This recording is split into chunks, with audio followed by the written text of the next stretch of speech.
Hello everyone. Radius ratio के part 2 में हम जानेंगे कि रेडियस रेशियो रूल का आयनिक सॉलिड के लिए क्या इंपॉर्टेंस है। बच्चों, रेडियस रेशियो रूल आयनिक सॉलिड के दो इंपॉर्टेंट फैक्टर्स को दो इंपॉर्टेंट पार्ट को डिस्क्राइब करता है।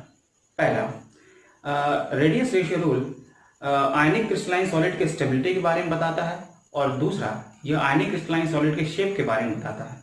तो आइए जानें कि कैसे, पहले पार्ट को समझेंगे कि कैसे ये स्टेबिलिटी को बताता है। तो आज हमारा टॉपिक रहेगा रेडियस रेशियो रूल पार्ट 2। और सबसे पहला पॉइंट हम लोग डिस्कस करने जा रहे हैं stability stability of ionic solid. तो हम जानते हैं कि एक आयनिक सॉलिड के कंस्टिट्यूएंट पार्टिकल्स क्या हो सकते हैं। पहला एनायन और second one is the cation. तो एनायन का जो कि साइज बड़ा होता है कैटायन से, तो हम ये मानेंगे कि जो एनायंस होते हैं वो पैकिंग में पार्टिसिपेट करते हैं। तो सपोज करिए कि पैकिंग हो गई है किसी क्रिस्टलाइन सॉलिड, इमेजिनरी कोई क्रिस्टलाइन सॉलिड है और उसके एक यूनिट सेल को मैंने लिया हुआ है। यहाँ पर एक इमेजिनरी आयनिक सॉलिड है, उसका यूनिट सेल हम यहाँ पर ले रहे हैं। तो जैसा कि मैंने कहा कि हम ये मान चुके हैं कि एनायन ही पैकिंग के लिए कंट्रीब्यूट कर रहा है, तो यहाँ पे जो पार्टिकल जो भी होगा, समझ लेते हैं कि एक ऐसा आयनिक सॉलिड है जिसमें एससीसी यूनिट सेल है और उसमें जो कैटायन एनायंस हैं वो कुछ ऐसे लगे हुए हैं।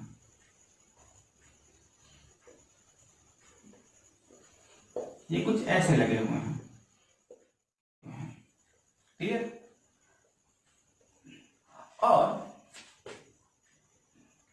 और ये जो बीच में जो गैप बन रहा है वहां पर कैटायन है। यहां पे दो चीज है। एक पहला जो फोर्स यहाँ पे जो सबसे चीज जो पहली चीज जो कंसीडर करने वाली है कि जो दो एनायंस हैं उनके बीच का repulsive force between anions and the second one, the attraction force due to cation and anion. Attraction between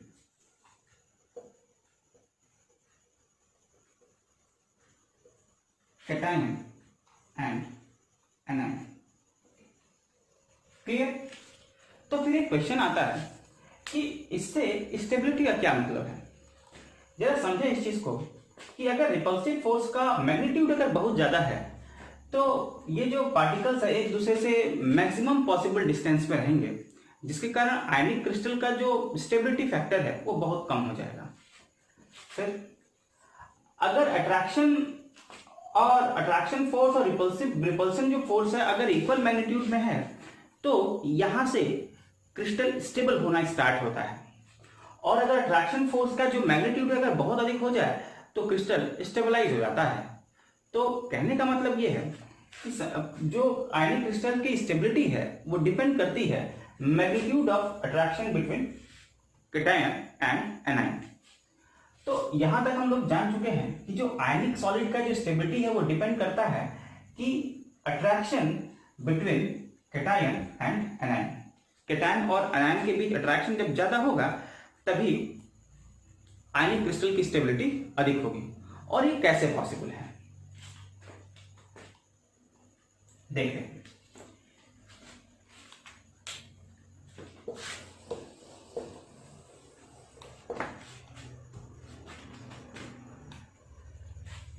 अगर कंडीशन एक ले लेते हैं, if size of cation is very small with respect to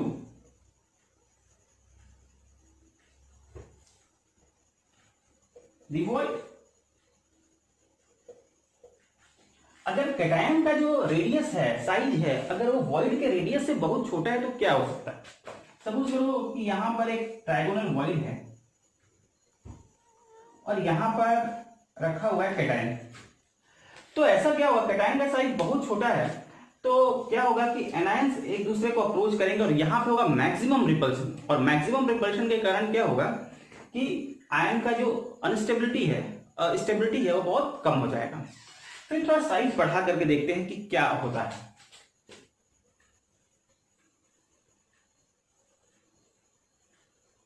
अगर हम कहें कि रेडियस जो है, कैटायन का जो रेडियस है वो एग्जैक्टली इक्वल है वॉइड के रेडियस के, तो आप देख पा रहे हैं कि यहां की तुलना में यहां पे कैटायन का साइज चूंकि बहुत ज्यादा है तो अट्रैक्शन क्या है, ज्यादा होगा, और यहां पे क्रिस्टल जो है वो स्टेबलाइज होने लगेगा।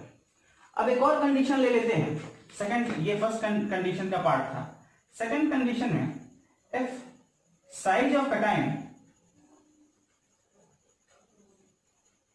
is equals to radius of void, तो होगा क्या, यहां से स्टेबिलिटी होना स्टार्ट हो जाएगा, यहां से स्टेबल होना क्रिस्टल स्टार्ट हो जाएगा। एक और कंडीशन है,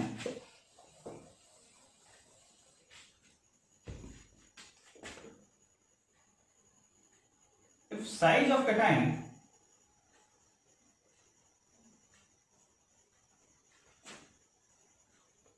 is maximum is greater than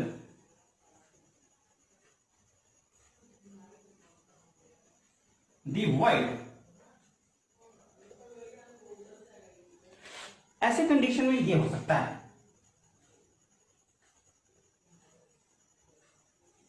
ऐसे कंडीशन में आप देख पा रहे हो कि एनायंस मैक्सिमम पॉसिबल डिस्टेंस पर हैं, एक दूसरे से काफी दूर भी हैं और कैटायन से अट्रैक्टेड भी हैं। तो यहां पर क्या होगा, आयनिक जो क्रिस्टल है वो ज्यादा स्टेबलाइज हो जाएगा।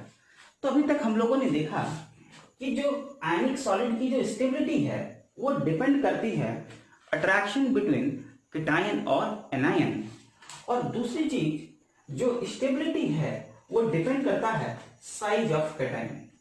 अगर साइज बड़ा होने लगेगा, कैटायन का साइज बड़ा होने लगेगा, तो कोऑर्डिनेशन नंबर बढ़ने लगेगा कैटायन का। कोऑर्डिनेशन नंबर बढ़ने का मतलब है कि मैक्सिमम एनायन जो हैं वो कैटायंस के सरफेस पर अक्यूमुलेट होने लगेंगे और क्लोज होने लगेंगे, तो इससे स्टेबिलिटी में वृद्धि होगी, स्टेबिलिटी इन्हांस कर जाएगी। तो ये पहला पॉइंट था कि हाँ, अब एक और बात आती है, यहाँ पे एक बात ये आती है कि यहाँ पर रेडियस रेशियो का क्या फंडा है, मतलब कि रेडियस रेशियो यही तो बताता है कि किसी क्रिस्टल में कैटायन का साइज अधिक है कि नहीं।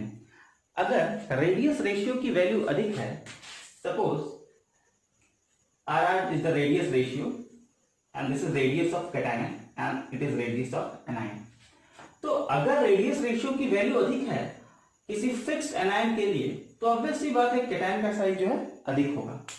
तो फिर से हम लोग आते हैं कि radius ratio rule basically gives information about two factors. The first one is the stability of the ionic solid and second one is the shape of the ionic solid. अब स्टेबिलिटी को कैसे बताया कि स्टेबिलिटी इस बात पर depend करती है कि कैटायन और एनायन के बीच अट्रैक्शन है कि नहीं है। अगर अट्रैक्शन ज्यादा होगा तो ऑब्वियस सी बात है कि आयनिक सॉलिड अधिक स्टेबल होगा। एक दूसरा फैक्टर भी है साइज ऑफ कैटायन। अगर साइज बहुत छोटी है वॉइड से, तो यहां पर बहुत अनस्टेबल रहेगी आयनिक सॉलिड में। अगर size of cation is equal to the size of radius, ये वो लिमिटिंग रेडियस है कैटायन का जहां से आयनिक क्रिस्टल स्टेबलाइज होना स्टार्ट हो जाएगा। फिर अगर कैटायन का रेडियस अगर अधिक हो गया तो कोऑर्डिनेशन नंबर धीरे धीरे बढ़ने लगा, मैक्सिमम एनायन जो है वो अप्रोच करने लगेंगे और धीरे धीरे क्रिस्टल जो है वो स्टेबलाइज होने लगेगा। तो the radius ratio basically tells about the radius of cation. If the radius of cation is high then the value of radius ratio will be high. एक बात क्लियर होगी। और अगर रेडियस रेशियो की वैल्यू अगर अधिक होगी तो स्टेबिलिटी अधिक होगी, और अगर कैटायन का साइज अधिक होगा तो कैटायन का जो कोऑर्डिनेशन नंबर है वो भी अधिक होगा। तो ये था पहले फैक्टर का आंसर। अब हम लोग दूसरे फैक्टर को हम लोग जानेंगे कि how radius ratio explain the shape of the ionic crystalline solid.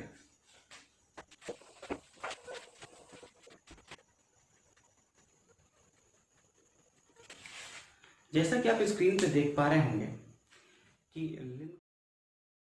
कि आपके सामने एक चार्ट दिया गया है जिसमें लिमिटिंग रेडियस रेशियो, कैटायन का कोऑर्डिनेशन नंबर, वॉइड का शेप और क्रिस्टल के स्ट्रक्चर टाइप के साथ साथ एग्जाम्पल भी दिया गया है। जैसे कि अगर किसी क्रिस्टल के लिए रेडियस रेशियो की वैल्यू 0.225 से कम आ रही है तो वहाँ कैटायन का कोऑर्डिनेशन नंबर 2 या 3 होगा। अगर 2 कोऑर्डिनेशन नंबर है तो उस वॉइड शेप लीनियर होगा, और अगर कोऑर्डिनेशन नंबर 3 है तो वॉइड का शेप ट्रायंगुलर प्लेनर होगा, और उस क्रिस्टल का स्ट्रक्चर जो होगा वो वॉइड के शेप के अकॉर्डिंग होगा। जैसे एग्जांपल में B2O3 दिया गया है, लेकिन अगर रेडियस रेशियो 0.225 से 0.414 है और कोऑर्डिनेशन नंबर 4 है तो उस वॉइड का जो शेप होगा टेट्राहेड्रल होगा, और क्रिस्टल का स्ट्रक्चर एस्फेलेराइट जिंक ब्लेंड जैसा होगा। एग्जाम्पल CuCl, CuBr, Cui और HgS है। इसी तरह अगर वॉइड का रेडियस रेशियो 0.414 से 0.732 है तो कोऑर्डिनेशन नंबर 4 या 6 हो सकता है। यदि 4 कोऑर्डिनेशन नंबर है कैटायन का तो स्क्वायर प्लेनर वॉइड का शेप होगा, लेकिन अगर कोऑर्डिनेशन नंबर 6 है तो वॉइड का शेप ऑक्टाहेड्रल होगा, और इस कंडीशन में जो क्रिस्टल का जो स्ट्रक्चर होगा वो NaCl टाइप का होगा। एग्जाम्पल में मैग्नीशियम ऑक्साइड, सोडियम ब्रोमाइड जैसे कुछ क्रिस्टल हैं। लेकिन अगर लिमिटिंग रेडियस रेशियो की वैल्यू 0.732 है तो कोऑर्डिनेशन नंबर 8 होगा और शेप क्यूबिक शेप होगा, वॉइड का शेप क्यूबिक होगा, और जो स्ट्रक्चर टाइप होगा वो सीजियम क्लोराइड जैसा होगा। तो मुझे लगता है कि इस वीडियो में आप आयनिक सॉलिड की स्टेबिलिटी और आयनिक सॉलिड के शेप को डिटरमाइन करने के लिए रेडियस रेशियो का क्या इंपॉर्टेंस है आप समझ पाए होंगे। हेलो स्टूडेंट, आज हम सीखेंगे सॉलिड स्टेट के नए टॉपिक में कि पैकिंग फ्रैक्शन क्या होता है एंड डेंसिटी यूनिट सेल की कैसे कैलकुलेट करते हैं। तो चलिए स्टार्ट करते हैं। पैकिंग फ्रैक्शन या हिंदी में कहें कि संकुलन क्षमता।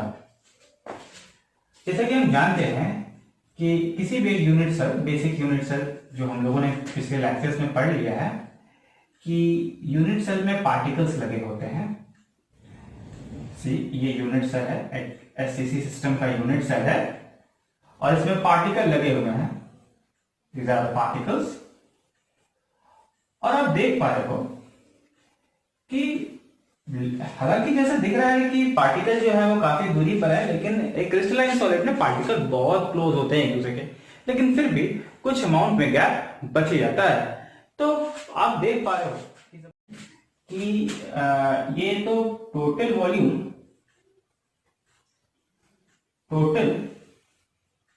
Volume of unit cell is equals to 3। तो यूनिट सेल का अपना एक डेफिनेट वॉल्यूम है, लेकिन ये टोटल जो वॉल्यूम है यूनिट सेल के, इसके दो कंपोनेंट हैं। आइए देखते हैं कि टोटल वॉल्यूम के दो कंपोनेंट कौन कौन से हैं। तो इसमें आप देखोगे जो एक कंपोनेंट है वो ऑक्यूपाइड वॉल्यूम का है।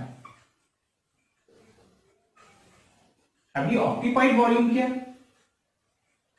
ये जो पार्टिकल जो वॉल्यूम, एक डेफिनेट वॉल्यूम को ऑक्यूपाई कर रहे हैं, एक डेफिनेट आयतन को घेर रहे हैं, तो हम इसको ऑक्यूपाइड वॉल्यूम कह देते हैं। तो अभी क्या है कि वी ऑक्यूपाइड सी, और जो दूसरा कंपोनेंट है टोटल वॉल्यूम का वो है अनऑक्यूपाइड वॉल्यूम। हम इसको वी डैश से रिप्रेजेंट कर देते हैं। तो हम लोग एक बात कह सकते हैं कि V is equals to V occupied plus V unoccupied, ऐसा तो लिख सकते हैं। ये टोटल वॉल्यूम का ये टोटल वॉल्यूम में कौन कौन से दो एलिमेंट कौन कौन सा ये हम लोगों ने देख लिया। अब पैकिंग फ्रैक्शन क्या कहता है कि पैकिंग फ्रैक्शन या संकुलन क्षमता का मतलब है कि टोटल वॉल्यूम के रिस्पेक्ट में कितना वॉल्यूम ऑक्यूपाइड है वही पैकिंग फ्रैक्शन कहलाता है। तो आइए कैलकुलेट करते हैं कि डिफरेंट यूनिट सेल के लिए पैकिंग फ्रैक्शन जो है वो अलग अलग होगा, कितना होगा, क्योंकि यूनिट सेल में जो पार्टिकल लगे होते हैं उनका नंबर भी डिफरेंट डिफरेंट होता है। तो आइए देखते हैं कि packing fraction different different unit cell के लिए क्या होता है। पहले मैं इसको लिख देता हूं, packing fraction is equals to occupied volume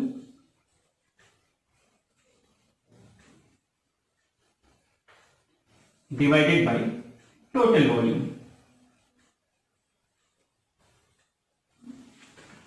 तो हम लोग एक कंसिडरेशन कर लेते हैं packing fraction.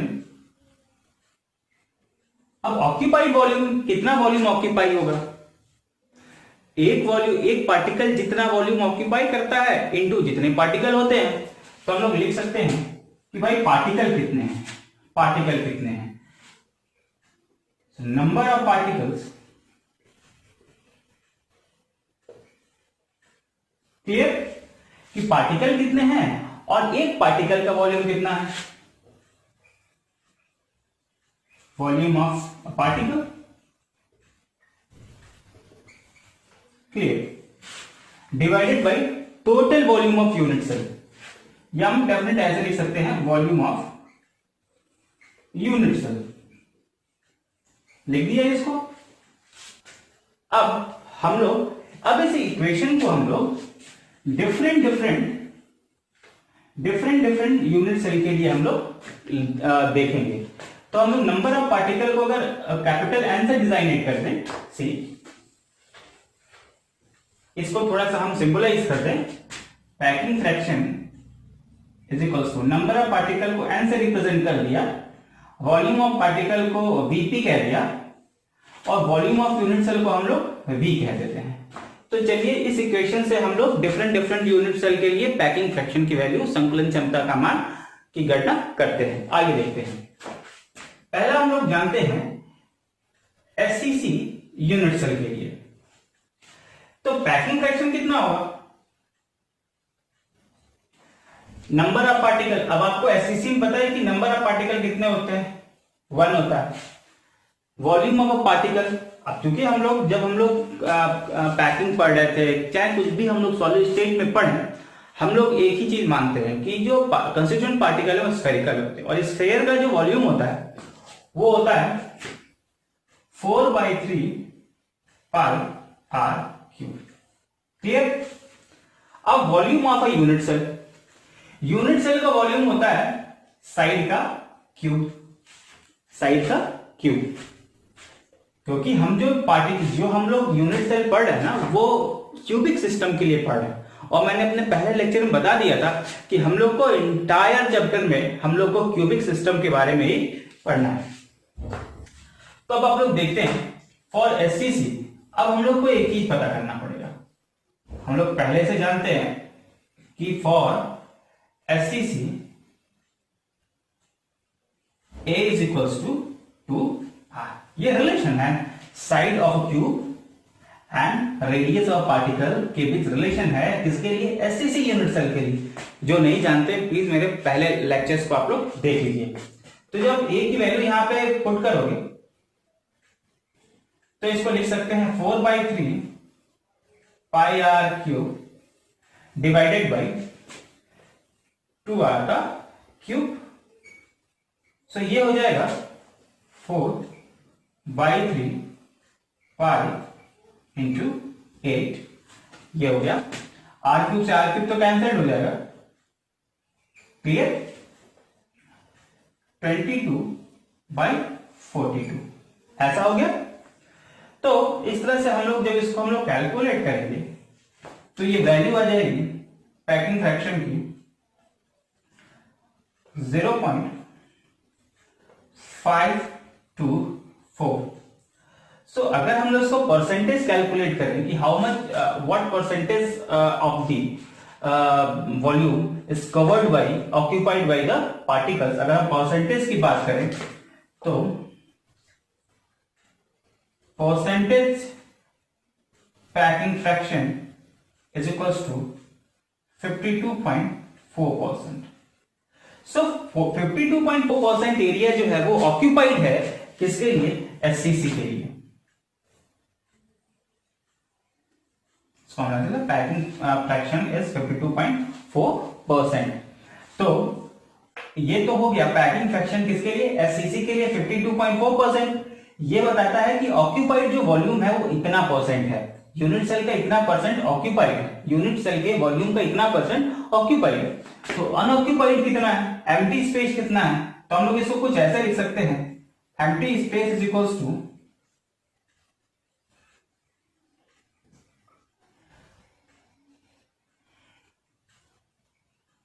47.6% is the empty space present in the SCC unit cell।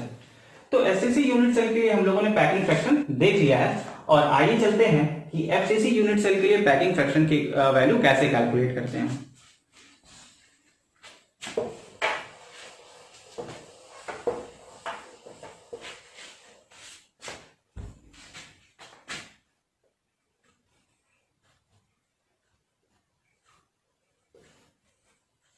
हम लोग को पता है कि पैकिंग फ्रैक्शन का जो क्या कह सकते हैं कि फॉर्मूला है TF is equals to n into volume of particle divided by total volume.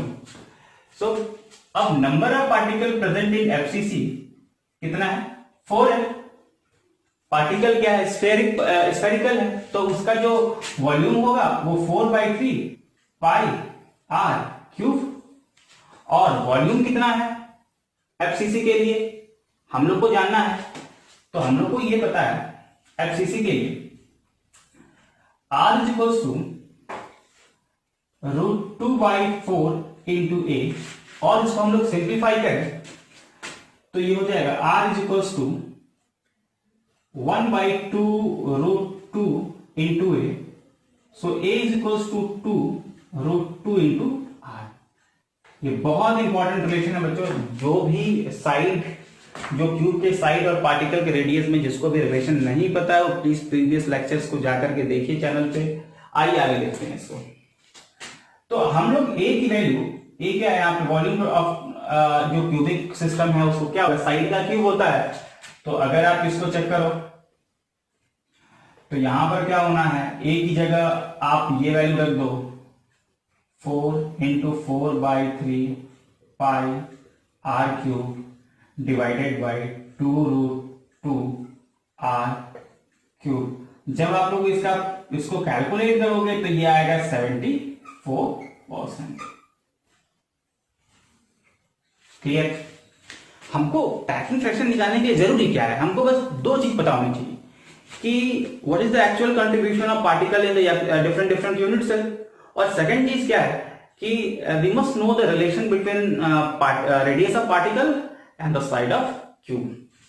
तो ये हमको पता होना चाहिए। अब हम लोग को बीसीसी सिस्टम के लिए पैकिंग फ्रैक्शन चलिए कैलकुलेट करते हैं।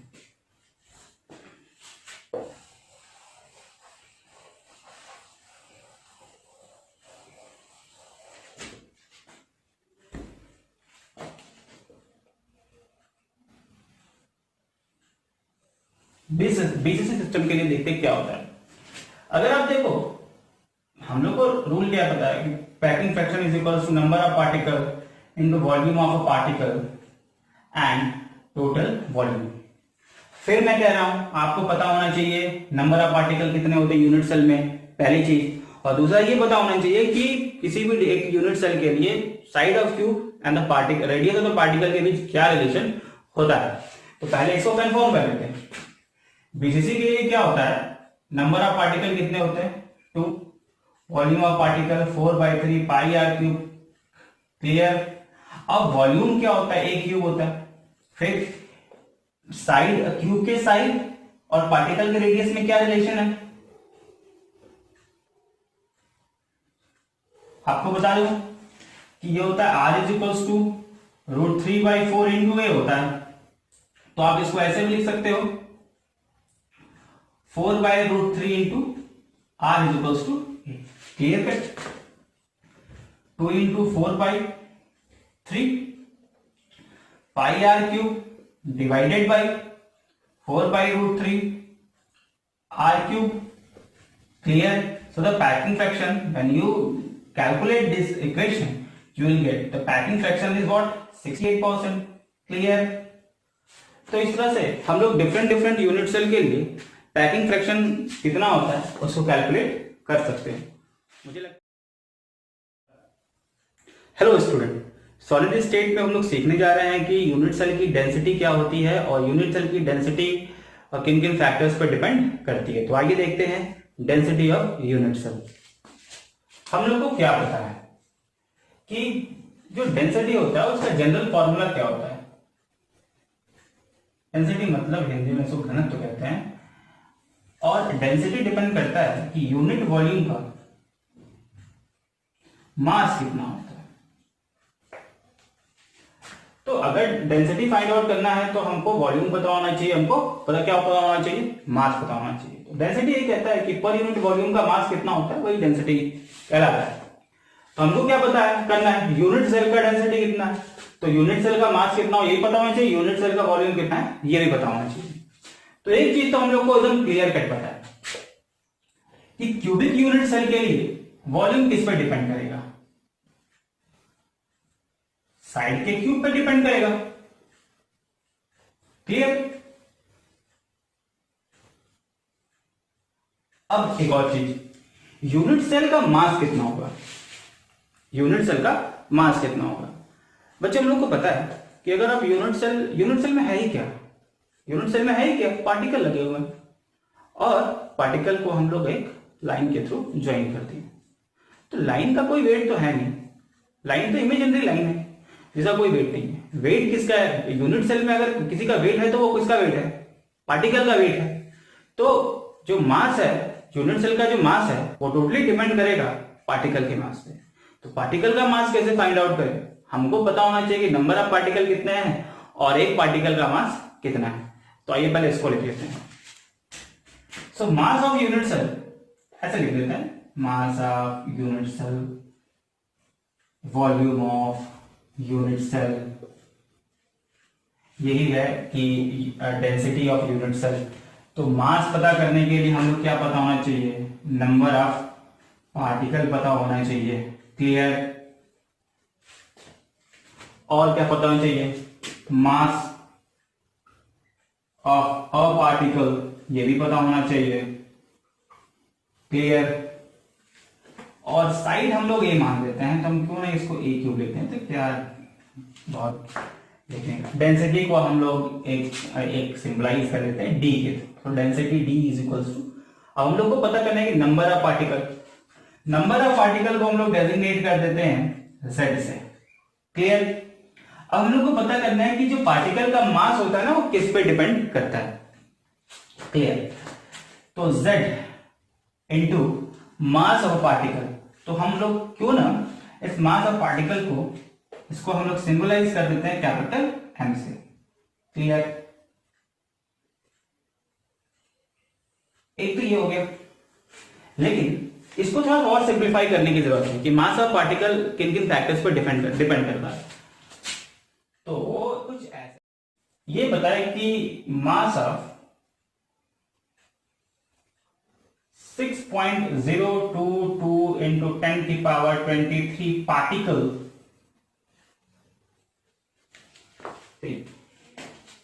Is equal to its molar mass.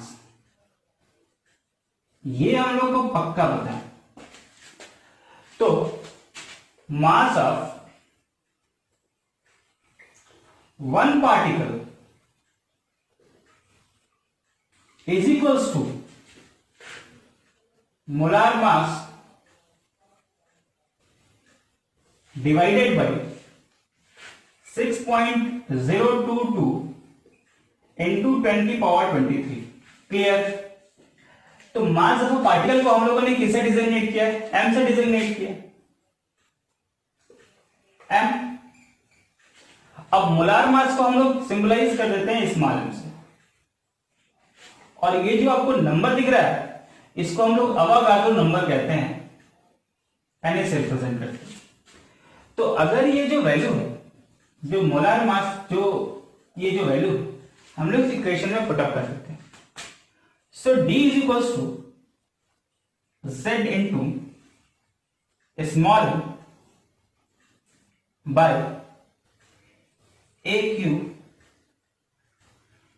Into Na। तो AQ क्या है, अगर हम लोग, अब इसकी यूनिट क्या है, ग्राम पर सेंटीमीटर क्यूब।